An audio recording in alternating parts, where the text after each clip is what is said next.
Welcome to Capital Insight. I'm State Representative Kevin Mannix from Salem, and I'm your host for this program, which is designed to give us all a little more insight into the doings around our capital, in and about the capital, especially in the realm of politics and government. Our guest today is a gentleman who is no stranger to the state capitol, Senator Gene Derfler from Salem. Thank you, Kevin. Welcome aboard. Well, I appreciate you being asked. In fact, saying welcome aboard kind of harkens back to a little bit. We always like to talk a little bit about someone's background, and I do recall that you served in the Navy. Mm-hmm. I went in the Navy in 1942 and then got out in 1946, so quite a few years back. So you're one of those veterans of World War II. World War II. Mm-hmm. Weren't you a pilot in the Navy? I was a pilot in the Navy, right. Where did you serve? Well, what area? I flew PBYs and flew down the Caribbean some. Now, at some point, you met Thelma, your wife. Mm-hmm. I met her in pre-flight school, as a matter of fact, in Iowa. So the two of you go back quite a ways. Yes, we met, I think, in 1943. Mm-hmm. And when did you get married? I got married in 44. Mm-hmm. Well, how did you end up in Salem? Well, of course, I was born in Portland, but I grew up in southwest Washington. And my folks had a farm up there. And so we're from the area. On my mother's side, I think their family came here from Pennsylvania in 1853. So on my mother's side, we go back quite a few years. On my dad's side, he actually was born in Austria and came across when he was quite young and ended up in Oregon. Well, tell me a little bit about your business background. I mean, you're known to many folks as having been involved with NICO, of course, but Mm-hmm. can you tell us something about that? Yes, I started, when I came home from the service in 1946, I went to work for Firestone and worked for them for about 6 years. And then we started the NICO Furniture and Appliance Company. It was in existence at the time I bought into it, and we were there until 1982, and we sold out. So we were in business in Salem for a lot of years. We started out very small. We started out with just 2 people, and when we sold out, we had 50 people. So we grew from a very small business to a fairly important business in Salem. So you can rightfully say that you've been a small business owner as well as a larger business owner. As a matter of fact, I still am. I still own a business up in Portland. So I still consider myself a small businessman, and as you know, I sell commercial real estate for Coldwell Banker Mountain West. But I haven't spent a lot of time doing that the last couple of years. Well, you're a citizen legislator, but I mean, at some point you're entitled to relax a little bit on the working side. Is that what you're doing now and focusing a little more on politics? Actually, I've been very busy, and as you know, we're busy writing some bills, getting ready for the legislature, and I've been meeting with a lot of people talking about what the upcoming session is going to do, and I think that we've been really busy doing those kinds of things. So I haven't really spent a lot of time working. Well, as a veteran of military service during and after World War II, and a veteran of the business world now, you're also a veteran of politics now. You've served 3 terms in the House. You've just been elected to the Senate. You and I came in the same time. Yeah, isn't that amazing? To the House, that's right, yes. I'm still at the House. You just moved over to the Senate. Well, I'm not sure that really makes a difference. I can't think that there's an awful lot of difference between the 2 bodies. You have advantages and disadvantages. Of course, the big advantage is you only have to run every 4 years in the Senate rather than running every other year in the House. But the disadvantage, of course, is you have twice the area, twice as many constituents that you have to service. And so you're servicing a larger area. You have, during the session, you have 30 members against 60 members and do the same workload. So I think the workload in the Senate is heavier, no doubt, than it will be in the House. But the advantage of not running every other year, as you know, you're in session 1 year and run the next year, and it just seems like you're continually running. So I think I look forward to perhaps not running the next time that quickly. So I can tell you what it's all about when I go out there, okay, if I run in 2 years. Well, all right, you've had your 6 years in the House, and in the first term you were in the minority as a Republican. That's correct. Second and third terms you were in the majority. How did you feel about that transition from minority to majority status? Well, of course, you experienced that as well as I. I think it was interesting. I'll tell you one thing, it's a lot more fun being in the majority than it is in the minority, and you probably recognize that. But, you know, I can remember after the first year, Vera Katz said to me, what did you like or dislike about the the session, I said, well, I guess the thing I disliked the most, I didn't know where we're going or how we're going to get there, because we didn't really get much information about the direction that we wanted to take the state. And that seems to happen when you are in majority or minority. And I think it's unfortunate because you and I are opposite parties, but you and I get along very fine and we communicate well, and I wish that we could do that more in the legislature. I wish we didn't have the division between parties, because there's good people on both sides and they both have things they can contribute to the society, and it seems to be that it's unfortunate that we don't use that talent. There is this buildup of when we talk majority minority, we mean, of course, partisan control by Democrats or Republicans, and there seems to have been a shift over the years. It became more intensely partisan for a while. Do you see any transition there to simmering down as far as partisanship goes within the legislative process? Well, I would hope so. I think that it's overdue, although I think it's probably sort of inherent in our type of government. And I think being contentious and working through those things probably makes better law. I think it's unfortunate. I don't think it's a healthy thing for the state if you have just one party in control. I think that having good discussions among all of us really makes better law. I'm old enough to realize, because I think something's right doesn't make it right, even though I'm very convinced in my own mind that that's the way to solve the problem. I think if you followed my direction, you'd find the government doesn't work any better than when we follow somebody else's direction. But I do think it's a blend and try to kind of a compromise to make things work better. Now, shifting over to the Senate, you are aware of at least your chairmanship of the Senate Labor Committee. That's been announced. Are there any other committee appointments that you're aware of at this point? Yes, I think that all the committee chairs have been picked, and they have, at least in the Senate, they have picked the makeup of the committees, but I don't think it's in stone at this point. There's still going to be some fluctuations and changes that are made. But I understand that I will be chairing Labor, and I will be on Economic Development Committee, and on Business and Consumer. And that's the three committees that I'll be serving on. And how do you feel about shifting from being a three-term House member to the experience of being brand new in the Senate? Of course, you're in the majority over there, which is a big change for the Republicans. But tell us about that feeling. I think that really is not going to be much of a change. I think that the experience that I've had in the House is going to serve very well in the Senate. In fact, it's an advantage in a way, because having experienced both being in the minority and the majority, as you know, the Republicans that have not controlled in the Senate for 40 years, all of those members of the Senate don't know what it's like to be in the majority. And I can remember when we took over control in the House as Republicans, it took us 3 months before we realized we were in control, and it took the Democrats 6 months to realize they weren't. And so it was kind of an interesting experience, and obviously we're going to go through that same process in the Senate. There is a difference in setting up the agenda than there is just being in a minority. So I think that the Republicans will find that they have to lead at this point, and they can't always be people that are objecting to things, but they have to be contributing and helping society in our state. Are there any other House members who are Republicans shifting over to the Senate? I'm just, perhaps you would remember, I'm trying to think of some. There's some new Republican members of the Senate, but well, are you the only one coming over from the House? I believe so. Rod Johnson did, of course, the previous session, but I believe that I'm the only one this time that's come over. Well, then you can help give them some instruction on how to be in the majority. Absolutely. Now, Gordon Smith, of course, as we're speaking, some folks will see this show after session starts, but we're anticipating some things.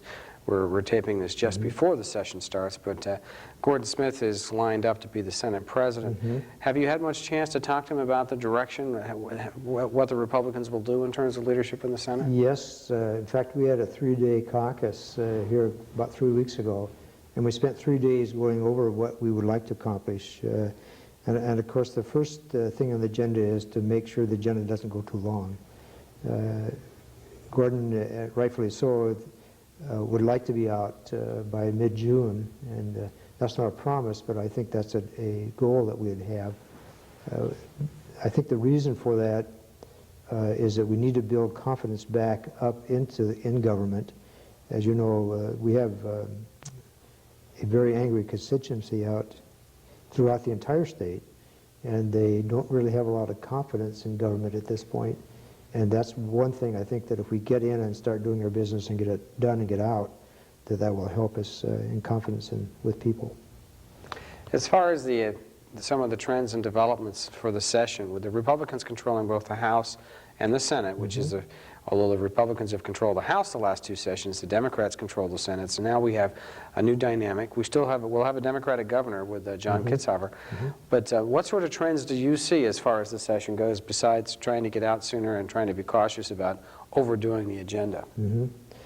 Well, I think that one of the things, as you know, in the past 3 sessions that I've been there, we really haven't associated with each other. I mean, we were in the House and the Senate kind of ran the Senate, and we never spoke to each other, and one House didn't tell the other what the plan was or what they're doing. I would see that's a definite change. I think that there will be cooperation between the two bodies at this point, perhaps discussing bills and getting trends set up of what we want to accomplish, which I think would be an advantage. So I think that's one of the advantages we're going to have. There will be more cooperation between the two bodies. Are there some hot issues that you would spotlight from your perspective, or generally speaking? Oh, I think that, you know, it's always sort of interesting when you talk about what are going to be the hot issues. And I always say it reminds me of a cartoon that was going around last session, and it showed this fellow paddling this canoe, and he was looking out at the sky, and he's going over this waterfall, and in this big, deep preface, and I think it said on his shirt, "The public," and on the front of the canoe it said "education." And this was a cartoon that was published in the Oregonian in 1934. That was 60 years ago, and obviously education at that point was a serious problem. It's still a serious problem. I think education is probably one of the most important issues that we have to address. And as you know, you're probably getting some constituents calling you.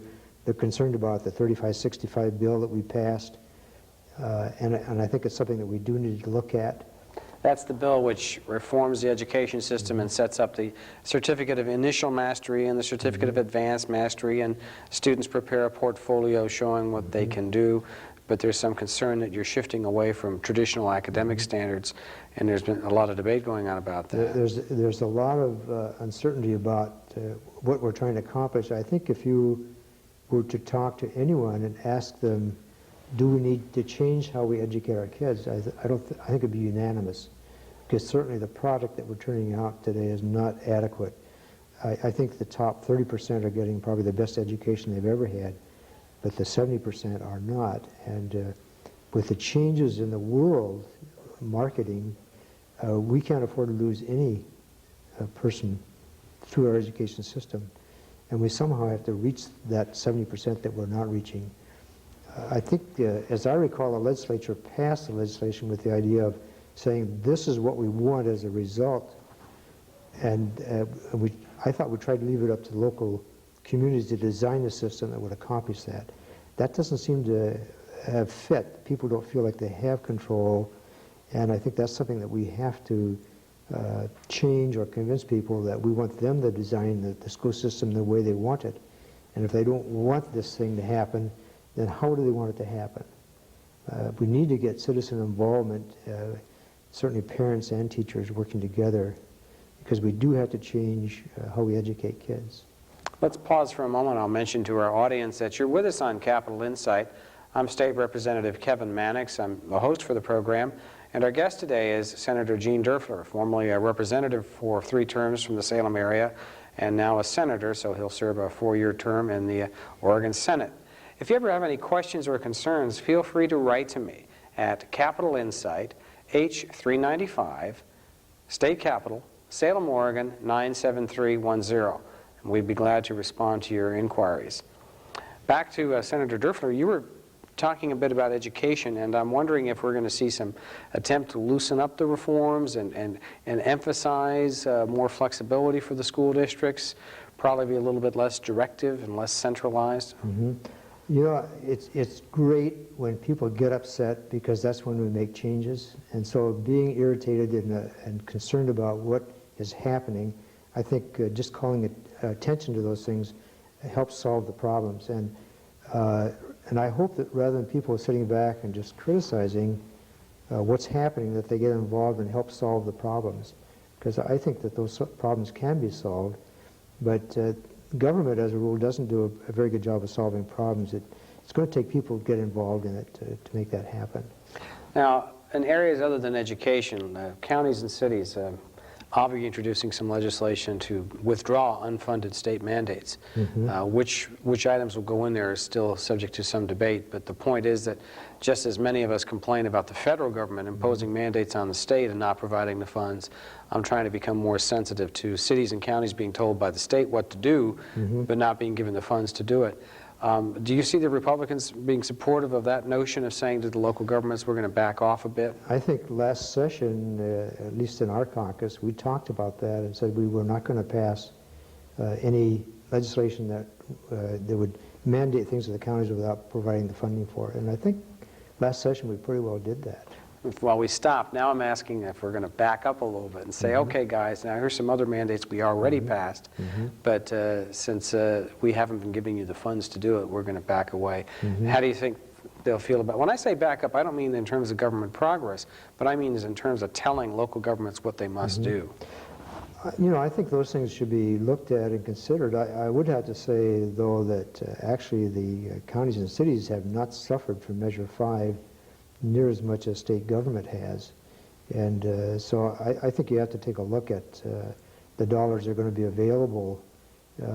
Certainly I would like to see us continue to take the children's programs back into the local communities and those kinds of things. Yeah, I guess I should emphasize, I'm talking more about when we tell them how they should run their own government and how they should run their regulatory mm-hmm. systems and standards for regulation, not so much the human resources issues where we've stepped in mm-hmm. partnerships. And you just mentioned, for instance, children and families have been an mm-hmm. important issue. And we've also done a pretty decent job of helping fund that process. Mm-hmm. Well, we'll have to play with that a little bit as the session goes on. Yes. What about in the area, now you'll be chairing Senate Labor, there's going to be some hot issues there. I assume there's going to be some argument about, well, state employees and collective bargaining and the post-Measure 8 syndrome. Do you have any prognostications in that area? No, in a way I wish Measure 8 hadn't passed because I think we'd have a lot better chance of correcting it. But I would have to say that, you know, there's a lot of blame going on about why Measure 8 passed, and my perception is that we tried really hard last session to work with the unions and get them to agree to a two-tiered system. They absolutely refused to do it. Had they sat down and listened and bargained with us and tried to reason that out, Measure 8 would never have passed. And I think the state employees are now very angry at the public, when in fact they ought to be mad at their union leadership and the inability for them to work with the legislature and solve those problems and not have the public do it. And I think that the legislature gets blamed for a lot of those things, saying that we were inactive. But I think that problem could have been solved last time with the legislature if they had done that. But as you know, they didn't. We want to talk about those things, and I think that's unfortunate. Now, in the area of crime, public mm-hmm. safety and corrections, Governor John Kitzhaber's transition team, consisting of the Attorney General and Dale Penn, the Marion County District Attorney, and then with a cooperation, I guess, of some other agency heads, have come in with a proposal. And I'm only telling you what I've read about in the papers or heard on television because I haven't yet read the proposal as mm-hmm. we speak. But the proposal is basically to say, well, the way we'll deal with Measure 11 is we'll shift other state felons to the county corrections system and make them carry on a larger burden. Now, you may not have wanted to deal with this yet. You may not have analyzed it. This is a hot button with me because mm-hmm. it's more of the same, trying to shove state responsibilities on counties and cities, especially counties here with the county jails. I didn't read Measure 11, which I happen to have been one of the sponsors of, as saying to the state that they should start shoving other felons into the county jails, but instead that the state should have mandatory minimums for certain violent criminals. Has there been any discussion in your caucus, any direction developed about how to respond to this, or is that still in flux right now? We didn't, in the 3 days that we met, we didn't talk about those issues. At that particular point, I don't think that plan was even brought up. But I would not be in favor. I think the public has pretty much told us that they want us to do something with the crime problem. And, you know, getting those felons off the street is still going to cost us less dollars having them incarcerated than is leaving them out. When you realize that the average burglar does 160 burglars at $2,500 per crime, and it costs us, what, $20,000 to keep them in the incarcerated, it's still a lot cheaper.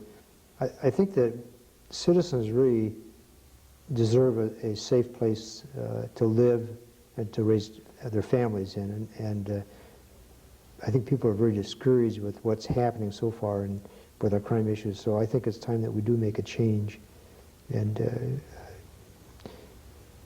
handle the criminals differently than we have in the past. I'm going to pause for a moment and mention to our audience again that you're with us on Capitol Insight. I'm State Representative Kevin Mannix from Salem, your host, and our guest today is Senator Gene Derfler, also from the Salem area. He represents the district which adjoins my district. If you ever have any questions or concerns, feel free to write to me at Capitol Insight, H395, State Capitol, Salem, Oregon 97310. And again, we'd always be happy to respond to your concerns. We're talking a lot about the upcoming session, and of course, beyond that, there will be the dynamics of the, dare I say it, 1996 election cycle, which you get to sit on the sidelines in, as you mentioned earlier. But as we're going through this session working with our new Democratic governor, how do you see the Republicans working with John Kitzhaber? I think that it will work very well. I've not worked with John a great deal, and I really don't know him that well, but in talking with Larry Campbell, who worked with Governor Kitzhaber, he thought that he worked very well, and I think that kind of relationship will continue. I don't think that the new governor's results are going to be different. I think that he wants the same thing that we want, and I think that we can accomplish that. I'm sure there's going to be some give and take. He certainly wants some things, and we certainly want some things, and I think that, as you know, government is a sort of matter of compromise, so I don't see it being difficult. I'm very pleased with Gordon Smith. I think Gordon is going to be a great president of the Senate. I think Bev will do a great job in the House. Bev Clarno, who yes, we expect will be elected Speaker. And I think that group there, Ray Baum is the majority leader, Brady Adams in the Senate, all good people, and I think that you'll find there'll be a lot of good cooperation. What about the commentary that those Republican leaders that you just mentioned are all from east of the Cascades? Is there a sensitivity there? Yeah, I think there is. I think there is some concern about that, that we have too many of the leadership from outside the urban areas. And certainly the rural areas have been unrepresented over the last few years, and now it's completely switched the other way. So I think it's something that we have to be concerned about. So we just have to keep working with our rural legislators to help them understand that the urban areas have people too. That's something that certainly the urban areas have not considered over the last few sessions, and I don't think the rural areas have been treated as fairly as they could be. Well, I'll be reminding Speaker Clarno, though, because she always used to compliment me how, as a urban-suburban legislator, I was always sensitive to rural issues. So now I'm going to come back to her and say, well, now you need to remember we have to be sensitive both ways. But we'll see how that plays out. In terms of your own agenda, are there some particular hot-button issues that you would like to be pursuing yourself? Well, as you know, you and I are both working on the reforms on workers' compensation. We've had some court cases that have sort of undone what we did in 1991 in the special session that we had.